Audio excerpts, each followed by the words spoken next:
Dimanche 1er février 2026 arène nationale Albourakh Events fas yéene indi le combat des guerriers Amanekh le lion de Rufisque mooy jàkkaarloo ak Talfa des Parcelles Assainies combat spécial bu nar a neex Fils de Balla war a jàkkaarloo ak Thiatou Yoff Zambala war ci daje ak Ndiaga Dolé Tyson 2 moo fay jàkkaarloo ak Tony Junior Ordinateur war a bëre ak Diawde Mbeng Mboor di fa daje ak Big Diop Siteu bu anti moo fay jàkkaarloo ak Maguette Seck Ndiaga Thiam war a jëflante ak Général bu Fass John Kara mooy bëre gi ñagas Cikiri Thiathio war a daje ak Boucher numéro 2 ci wàllu sponsor Albourakh Events mi ngi ànd ak 1xBet Distingo Port autonome de Dakar Serico Delia Deflecha Jador ak dibiteri Uba journée boobu nag retransmission par pay-per-view lay doon ci seen affiche.com code bokk yi Albourakh Events numéro 1 de l'arène ñëwati na avec un retour tonitruant.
te nag damay ñëw si yéen ñi nga xamante ne vous avez pas confiance en vous dañ leen naan ay yàq bu sew nga doo am yaram et tout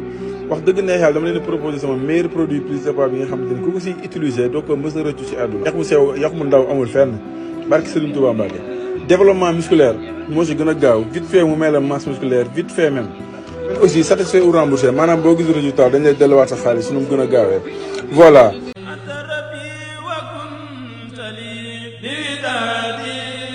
Touba Taïf Karo nekk fii ci Grand Yoff en face hôpital CTO Taïf Karo nag Jibi Bamba mooy gérant bi